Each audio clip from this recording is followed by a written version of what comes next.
Hello to everyone. I welcome you all on Abhipedia regulatory body platform. And today in this session हमारे साथ एक और topper है of NABARD grade A assistant manager जो जिसका अभी रिसेंटली रिजल्ट आया, फाइनल रिजल्ट आया और परमेश का यहाँ पे मेरिट लिस्ट में नाम आया है. सो सबसे पहले Paramesh, congratulation for getting this selection for the very competitive exam.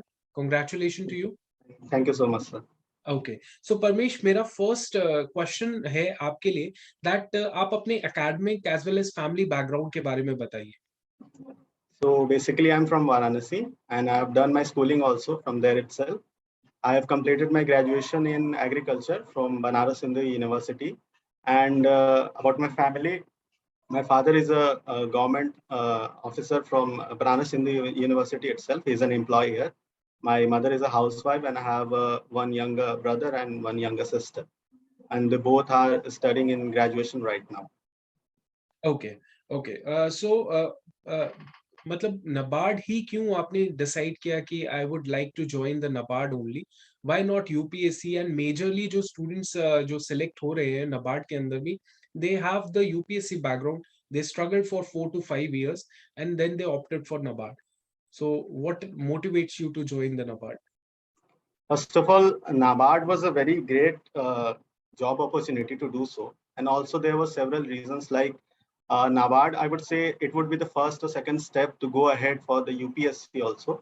I would not say that I would not prepare for UPSC. I'm also looking for that, but it was a first step for going to that step. Also, it has a backup like kind of thing for a job security kind of thing. So that's why, and it also doesn't focus as much on the polity, history, and the civics part of the academics. It was basically focused on agriculture, specialized sector of agriculture. The questions was asked on the basis of agriculture. So that's why it gave me an edge to prepare for that because my agriculture was very good, and that's why I wanted to do NABARD, try for it, and I succeeded. Okay, good. ये चीज बहुत ज्यादा important है कि जितने students हैं, first make yourself कि आप अपने आप को अपनी एकेडमिक क्वालिफिकेशन के हिसाब से, कोई भी आपके सामने एग्जाम आ रहा है, जैसे इनका टारगेट क्या था कि मैंने एग्रीकल्चर किया है तो let's go for the NABARD also. And obviously he will contribute a lot in the NABARD as in the organisation, because इनका बैकग्राउंड वैसा रहा है. तो इनका कुछ स्पेसिफिक इनपुट जो होगा वो बहुत ज्यादा बेनिफिट करेगा नबार्ड को. और इन्होंने मेक श्योर किया कि चलो मैं सिक्योर हो जाता हूँ. Now next target is UPSC. Obviously आप ये कहने की कोशिश कर रहे हैं, right? Yes, right. Okay okay. Now अगर आपका नबार्ड में नहीं होता, ये आपका फर्स्ट अटेम्प्ट था या सेकंड Yes, अटेम्प्ट था? it was my first attempt. It was your first attempt, right? तो आपके फर्स्ट अटेम्प्ट में आपने नबार्ड को क्लियर कर लिया, लेकिन अगर मान लीजिए फर्स्ट अटेम्प्ट में आपका क्वालिफाई नहीं होता, तो आगे बैकअप ऑप्शन क्या रहता? सर मैं बेसिकली एग्रीकल्चर पढ़ रहा था और not only for NABARD only, but all the competitive exams related to agriculture like IBPS SO, which is agriculture field officer. I gave that exam this year only and I have also cleared that. मैंने 1 अप्रैल को वो result आ गया था, but after that 21 अप्रैल को NABARD, so I opted for NABARD. So जो भी agriculture से related exams थे, I was preparing for that and I was kind of sure that कोई ना कोई तो निकल ही जाएगा. अच्छा, ठीक है. Let's talk about the NABARD strategy, जिसमें हम लोग सबसे पहले बुक लिस्ट की बात करेंगे. तो बुक्स में आपने कौन-कौन सी बुक्स फॉलो की? Very specific. बेसिकली एग्रीकल्चर के लिए जो मैंने बुक्स पढ़े थे, आपके जो ESI सेक्शन है या ARD सेक्शन है, उसमें तो एग्रीकल्चर है. बाकी जो कंप्यूटर है, ये सब मैंने ऑनलाइन प्लेटफॉर्म से देखे थे. कंपाइल्ड PDF मिल गए थे, मैंने उसमें ज़्यादा नहीं फोकस करना था, but agriculture was the major part of the NABARD exam. उसके लिए मैंने डिफरेंट कॉम्पिटिटिव एग्जाम्स और एकेडमिक बुक्स पढ़े थे, जो कि ग्रेजुएशन में I read that. Like Nemraj Sunda was a very good competitive exam that every agriculture graduate should read it. And Arun Katyan, both the parts were very helpful. Question was asked and that helped me a lot also. और अगर कोई specific subjects का था like horticulture, तो एक instant horticulture book आती है, genetics की एक BD सिंह की बुक आती है. So not the whole book, but the Kanun Katyana Nemran Sunda, ये मैंने पूरे अच्छी तरीके से पढ़ा था, पूरा पेज फर्स्ट से लेके पेज लास्ट तक. These two books were most important. और इधर उधर के थोड़े से जो सेक्शन है, like maths, logical reasoning, ESI, computer awareness, ये मैंने अदर प्लेटफॉर्म से PDF से लेके, थोड़ी सीनियर से हेल्प लेके इससे पढ़ाई की थी. Okay, okay. आपने कितने टाइम के लिए आपने नाबार्ड के लिए प्रिपेयर किया था? आपने बोला फर्स्ट अटेम्प्ट में क्वालीफाई किया, लेकिन फर्स्ट अटेम्प्ट देने से पहले कितना टाइम आपने डिवोट किया था नाबार्ड के लिए? ऐसा नहीं था कि आपने ग्रेजुएशन से ही शुरू कर दी हो पढ़ाई? नहीं नहीं नहीं, आई बेसिकली मैंने 1 साल दिया था इसके लिए. Okay, I had started from scratch agriculture, क्योंकि मैंने एकदम बेसिक से स्टार्ट किया था पढ़ना. मेरे कॉन्सेप्ट्स क्लियर नहीं थे उससे पहले अच्छी तरीके से. So I started from scratch, एक एक point basic agriculture, from definition to the deep concepts मैंने पढ़े. और धीरे धीरे इनिशियली समय लिया. बहुत सारे सब्जेक्ट्स क्योंकि होते हैं एग्रीकल्चर में, इनिशियली तो बहुत टाइम लिया इसने, but at the end when it got completed, फिर मैंने रिवीजन शुरू कर दिए सारे के सारे एग्रीकल्चर के. So overall, it took me almost 1 year. Okay, okay. और आप जैसे स्टूडेंट के लिए कौन-सा ऐसा चैलेंजिंग एस्पेक्ट था इस एग्ज़ाम का? मतलब अगर हम रिटन की बात करें, कौन-सा सब्जेक्ट चैलेंजिंग लग रहा था आपके लिए? Since मैथ्स बैकग्राउंड से हूँ, मैंने 12th मैथ्स बैकग्राउंड से किया, so I find biology a little bit difficult, not so much. But biology एक ऐसा सब्जेक्ट है जिसमें मैं डीप में तो नहीं जानता, but that's why the subject which was asked in NABARD in the main exam, genetics and plant physiology, ये मुझे थोड़ा सा डिफिकल्ट लगा एज अ मैथ स्टूडेंट. और बायोलॉजी के लिए तो कोई इतना टफ नहीं था, बट मुझे लगा. बट मैंने फिर भी अटेम्प्ट कर लिया, क्योंकि मैंने उसको पढ़ा हुआ था, 2-3 बार रिवाइज किया हुआ था. ये चीज बस एक कठिन थी. और all the questions were easy. Basic agriculture they asked. English section भी इजी ही था, बहुत ज्यादा कठिन नहीं था. The one thing that every student need is the writing skill in English. वो बहुत अच्छा होना चाहिए, और वो मैंने की थी अपनी अच्छी. So that really help me a lot. Okay, so आपने राइटिंग स्किल के बारे में बताया तो आपने मुझे बताया भी था कि मैंने राइटिंग स्किल को इम्प्रूव करने के लिए काफ़ी कोशिश किया, एफर्ट लगाया, टाइम इन्वेस्ट किया था। तो मुझे ये बताइए क्या-क्या आपने इसके लिए इन्वेस्ट किया था कि कैसे आपने इनिशियल किया, फिर उसका रिज़ल्ट आपको दिखा? यस, सर एक्चुअली मैंने उतना ज्यादा नहीं किया था, क्योंकि it was already good for me. Okay, school से ही मेरे इंग्लिश ठीक ठाक थी, आई वुड से कि गुड थी. और राइटिंग स्किल्स भी ठीक थी मेरी. I just have to follow the क्या फॉर्मेट है किसी लेटर का, किसी ऐसे का, किसी पीसी राइटिंग का. ये मैंने पहले तो इसको मैंने समझ लिया, इसको पूरी अच्छी तरीके से याद कर लिया.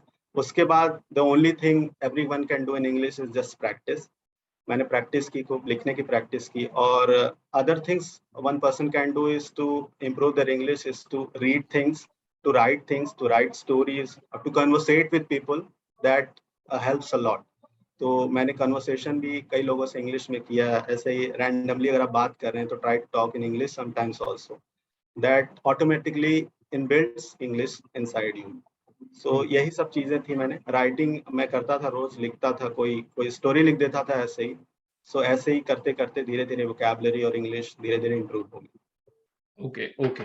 आपका डेली रूटीन कैसा था कि कितने घंटे पढ़ाई करते थे या जब मन किया पढ़ लिया, जब मन किया नहीं पढ़ा, ऐसा था या कुछ ऐसा कुछ नहीं, अलग से कुछ करते थे आप? बहुत हार्ड एंड फास्ट रूल तो नहीं था, बट हाँ डेली पढ़ना था, ये तो सही था. हुँ, मॉर्निंग में उठने के बाद थोड़ा सा ब्रेकफास्ट के बाद मॉर्निंग में थोड़ा पढ़ाई, उसके बाद 1-2 घंटे, उसके बाद बीच में एक बार दोपहर में थोड़ी सी पढ़ाई, और रात में थोड़ा सा डिनर के पहले थोड़ी सी पढ़ाई.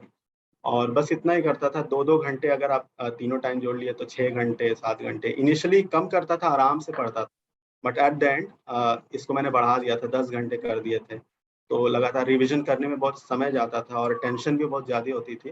हुँ, so hmm. Initially I started from like 5 hours to 6 hours, and at the end when the exam was just ahead of 1 week or 2 week, I started giving it 6 hours 10 hours, almost that. Okay, okay. और अभी चलते हैं interview के ऊपर। I hope interview में आपने अच्छा ही score किया होगा। इंटरव्यू की शुरुआत कैसे की थी? कैसे प्रिपेयर किया था इंटरव्यू के लिए कि let's do this thing, this that thing? कैसा शुरुआत हुई आपकी इंटरव्यू की? शुरुआत में तो I was kind of scared कि क्या-क्या पढ़ना होगा, क्या-क्या उन्होंने पूछा, क्या वो पूछेंगे, व्हाट वुड आई से? But the interview part was the most easy part for me and for everyone also. One also, I asked several friends of mine. Interview में वो बहुत ही बेसिक चीजें पूछते हैं, लाइक सिंपली दो क्वेश्चन टाइप ऑफ क्वेश्चंस रहते हैं, like HR question, why would you like to join, what you have special in you, what how can you help NABARD, and academics things जो बहुत ही normal सी basic चीजें पूछते हैं, like problems in agriculture. For me उन्होंने पूछा problems in agriculture, how climate change is affecting, and आपको उस इंस्टीट्यूशन के बारे में पढ़ना होगा, और लाइक नाबार्ड, नाबार्ड क्या कर रहा है इसके लिए, what kinds of funds is NABARD having for agriculture section। बस इन्होंने ऐसे ही पूछा था, और मुझे जो इंटरव्यू बहुत सारे दोस्तों के हो गए, I was connected from it, we had a group of the NABARD aspirants, तो वो अपने इंटरव्यू वहाँ पे लिखते थे, एक्सपीरियंसेस लिखते थे, क्वेश्चंस लिख देते थे। सो जनरली वही 20-25 type of questions was roaming around and around for different candidates. तो मैंने उस सारे क्वेश्चंस बना लिए थे, सारे के आंसर्स प्रिपेयर कर लिए थे, और द सेम थिंग हैपेंड, वही मुझसे पूछा गया। और कुछ एग्रीकल्चर से जो बेसिकली क्वेश्चन पूछे गए स्पेसिफिकली एग्रीकल्चर से, वो तो बेसिक ही थे, वो तो मैं पढ़ के गया था, वो तो ऑलरेडी मैंने पढ़ा ही हुआ था। So hmm, nothing special was asked, just you have to be confident and you have to give like you have to present very well in the interview, nothing else। Okay. So जैसे आपने बोला कि वो academic से पूछ लेंगे, आपकी personality based सवाल पूछ लेंगे, सिचुएशन बेस्ड क्वेश्चंस पूछ लेते हैं, but what they are looking for कि एक कैंडिडेट है जो आ रहा है इंटरव्यू के लिए, तो व्हाट दे आर एक्सपेक्टिंग कि ये कैंडिडेट इन इन चीजों में गुड होना चाहिए, कुछ फंडामेंटल्स जो बताना चाहते हो आप? वही किसी भी कैंडिडेट के लिए जो इंटरव्यू में जा रहा है, बेसिक थिंग तो यही होनी चाहिए कि आप प्रेजेंटेबल हो, you should not fumble there, in whichever language you are suitable in, you should speak in that language only. आपको फंबल नहीं दिखाना है, आपको कॉन्फिडेंट रहना है। तीसरी चीज, जो जिस सब्जेक्ट में आपने वो एग्जाम दिया है for specific subjects, the basic ideas of that subject should be very thoroughly revised by you, क्योंकि वो बहुत ही बेसिक पूछते हैं, लाइक क्लाइमेट के बारे में क्या हो रहा है। और तीसरी चीज, वो अपने नाबार्ड इंस्टीट्यूशन उसके बारे में पूछते हैं, तो उनकी वेबसाइट से जो जो भी इंफॉर्मेशन है, जो जो डेटाज हैं, जो रिपोर्ट्स उन्होंने लिखी हैं, वो तो पढ़ना बहुत इंपॉर्टेंट है, क्योंकि सभी से वो पूछे ही पूछे गए थे, और उसी में से क्वेश्चंस ऐसे होते हैं जो नहीं आपको पता होते हैं, क्योंकि आपको पूरा अच्छे तरीके से देखना होगा। जो बड़े बड़े वर्क्स कर रहे हैं, प्रोजेक्ट्स चल रहे हैं नाबार्ड के करेंटली या in the past they have did so, those questions was to be revised very thoroughly. बस उससे ज्यादा वो कुछ नहीं पूछते, बस। Okay, okay, right. So overall impression कैसा था आपका इंटरव्यू देने के बाद? वर यू हाँ, सैटिस्फाइड कि थोड़ा-सा और यस कुछ यस। एफर्ट लगा लेते? नहीं, it was good, it was good, every question I answered very well. Just उन्होंने एक जो प्रोजेक्ट चल रहा था उनका क्लाइमेट चेंज के ऊपर, 2-3 फंड के बारे में उन्होंने पूछा था, जिसमें से 2 मुझे तो याद थे और तीसरा नहीं याद था। Only that question I didn't answer, I wasn't able to answer because I didn't know really. और 2 तो मैंने बताया, और बाकी क्वेश्चन उन्होंने एग्रीकल्चर से मुझसे पूछा, like system of rice intensification. Hmm, this was a very basic question that every agriculture student knew. So ये मुझे पता ही था, और एग्रीकल्चर से उन्होंने यही सब बेसिक पूछे थे, और बाकी सब उन्होंने नाबार्ड के बारे में पूछा था, and nothing else. So it was overall a good interview I think from my perspective. Okay, okay, right. So Paramesh, अभी आपके पेरेंट्स का कैसा रिएक्शन था कि अभी ग्रेजुएशन खत्म हुई है, अभी जॉब भी मिल गई है, तो how they were expecting from you कि कर लेगा, नहीं करेगा? ये जो डिलेमा होता है। Obviously, sir, they were very happy. Hmm, hmm, They were very happy. They were very thankful to God and all the seniors and friends who helped me to do so. बहुत सारे friends के साथ मैंने पढ़ाई की थी, उन्होंने काफी help की थी. So they were thankful for them. They were thankful for God, and their blessings also helped me. And overall, they are very happy. Okay, okay, right. So आपसे बात करके अभिपीडिया का ये जो प्लेटफ़ॉर्म है, इन हमें भी बहुत कुछ जानने को मिला, एंड ऑब्वियसली ये जो जर्नी होती है, हर हर टॉपर की अपनी-अपनी जर्नी है। उस टॉपर की जर्नी से सारी चीज़ें तो रिलेटेबल नहीं होती है हर स्टूडेंट के लिए, लेकिन कुछ ऐसी चीज़ें होंगी जो स्टूडेंट रिलेट करेगा, रिलेट करके मोटिवेट हो जाएगा। और बहुत ऐसे स्टूडेंट्स होते हैं जो नहीं क्वालिफाई कर पाते हैं फर्स्ट अटेम्प्ट में, राइट? तो फर्स्ट अटेम्प्ट में क्वालिफाई करना कोई मिरेकल नहीं है, it is all your hard work. And जो इन्होंने किया, इन्होंने अपनी फील्ड ही वैसी डिसाइड की कि मेरे को अब जाना है, तो मेरा एकेडमिक भी वैसा होना चाहिए। तो इनका जो हार्ड वर्क है, वो पिछले 3-4 साल का है। Even though he cleared it in the very first attempt, but hard work पिछले 3-4 साल का है। उनको 3-4 साल का हार्ड वर्क का रिजल्ट मिला है। And this is what happens in these competitive exams, जहां पे बहुत स्टूडेंट अप्लाई करता है और कंपटीशन काफी अच्छे लेवल का होता है, क्योंकि पोजीशन बहुत अच्छे लेवल की होती है। So Paramesh, anything you would like to say to all the aspirants, NABARD aspirants, word of wisdom, anything? कुछ चीजें है कि first of all don't lose your hope, क्योंकि एक ना एक दिन आपको कुछ ना कुछ मिलना ही है। So don't lose your hope, और बहुत ज़्यादा आपको सब्जेक्ट्स के लिए या फिर किसी चीज़ के लिए, किसी टॉपिक के लिए, किसी एग्जाम के लिए बहुत ज़्यादा आपको स्टडी मटेरियल बहुत ज़्यादा जाने की ज़रूरत नहीं है। First of all the primary thing would be, आप अपने बेसिक्स को काफ़ी स्ट्रॉन्ग कीजिए। बेसिक्स जो आपने ग्रेजुएशन में बुक्स पढ़े हैं, ग्रेजुएशन में आपकी जो टॉपिक्स पढ़े हैं, सब्जेक्ट्स पढ़े हैं, उसको you should be very strong at that, क्योंकि वही पूछा जाता है। एंड उससे बाद जो अदर क्वेश्चन रहते हैं, all the question was also connected from it. So आप पहले अपने बेसिक्स स्ट्रॉन्ग कीजिए। दूसरी बात, फॉर स्पेसिफिकली नाबार्ड, आप इंग्लिश इंप्रूव कीजिए। और इंग्लिश आई थिंक कि 1 महीने, 2 महीने, 3 महीने में इंप्रूव नहीं होती है। throughout the year, throughout your whole life, you should do something which is improving your English in order to both आपकी स्पीकिंग भी और आपकी राइटिंग भी। सो आप इसको करते रहिए और आप अपनी पढ़ाई करते रहिए, एक ना एक दिन आपको रिजल्ट मिलेगा। Okay, okay, right. So Paramesh, आप आपसे बात करके बहुत अच्छा लगा। एंड जितने भी सवाल अगर स्टूडेंट के दिमाग में आएंगे, तो आप इस वीडियो के कमेंट के अंदर पूछ लीजिएगा। Paramesh and we would be love to help you out, आपके जो भी क्वेरीज वगैरह होंगी। And wish you all the very best of luck Paramesh. And आप अब नेक्स्ट जो टारगेट है उसके लिए एम कर दीजिए। एंड डेफिनेटली आप इतनी सिंसेरिटी के साथ उस चीज को भी अचीव कर लेंगे, thank you right? So much. Thank you. Thank you. Thank you, Parmesh. Thank you. Thank you.